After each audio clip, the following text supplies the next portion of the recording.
ঘনিয়ে আসছে আরও একটি ফিফা বিশ্বকাপ। ইতিহাসের সবচেয়ে বড় টুর্নামেন্ট আয়োজনের অপেক্ষায় বিশ্ব ফুটবলের নিয়ন্ত্রক সংস্থা। 48 দলের টুর্নামেন্ট হবে 3 দেশে, যেখানে মোট ম্যাচ হবে 104টি।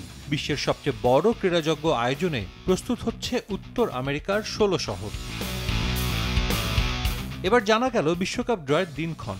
সম্প্রতি মার্কিন গণমাধ্যমে খবর এসেছিল লাস ভেগাসে হতে পারে বিশ্বকাপের ড্র। যুক্তরাষ্ট্রে অনুষ্ঠিত 1994 বিশ্বকাপের ড্র অনুষ্ঠিত হয়েছিল লাস ভেগাসে, তবে এবার ভেন্যু বদলাচ্ছে। আগামী 5 ডিসেম্বর ওয়াশিংটনের John F Kennedy centre for performing আর্টসে অনুষ্ঠিত হবে 2026 বিশ্বকাপের ড্র। 25 কোটি 70 লাখ মার্কিন ডলার ব্যয় করে যার সংস্কার করছে মার্কিন প্রশাসন। আগামী 5 ডিসেম্বর 2026 বিশ্বকাপের ড্র অনুষ্ঠিত হবে কেনেডি সেন্টারে। এই বৈশ্বিক ইভেন্ট এখানে আয়োজন করতে পারাটা অনেক সম্মানের। 2026 ফিফা বিশ্বকাপ ইতিহাসের সবচেয়ে বড় টুর্নামেন্ট হতে যাচ্ছে। এটা অল্প সময়ের মধ্যে অনেকগুলো সুপার বোল আয়োজনের মতো। বিশ্বকাপ চলাকালীন কেনেডি সেন্টার অনেক ব্যস্ত থাকবে, অনেক কিছুই সেখান থেকে নিয়ন্ত্রণ হবে। বড় বড় প্রেস কনফারেন্স হবে সেখানে।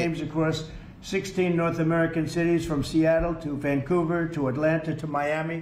হোয়াইট হাউসের ওভাল অফিসে বিশ্বকাপ ট্রফি নিয়েই হাজির হয়েছিলেন ফিফা সভাপতি। ক্লাব বিশ্বকাপের মতো ফুটবলের সবচেয়ে আরাধ্য ট্রফিটাও মনে ধরেছে মার্কিন প্রেসিডেন্টের। ফিফা বসের কাছে ট্রফিটা রেখে দেওয়ার আবদারও করেন president Trump. Can I keep it for you? Well, you can keep it after the World Cup. We're not giving it back. That's serious. It fits well. It goes very well on the wall. এদিন বিশ্বকাপের ticket বিক্রির দিনক্ষণও জানান FIFA সভাপতি। আগামী 10 September শুরু হবে বিশ্বকাপের ticket বিক্রি। মার্কিন প্রেসিডেন্টের হাতে ফাইনালের স্মারক টিকিটও তুলে দেন ইনফান্তিনো। ফিফা বসের আশা ইতিহাসের সফল বিশ্বকাপ হবে আগামী বছর।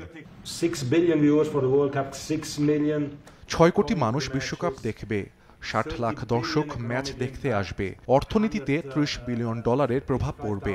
1,85,000 নতুন চাকরি হবে। ইতিহাসের সবচেয়ে বড় বিশ্বকাপের সবকিছুর শুরু হবে ওয়াশিংটনে।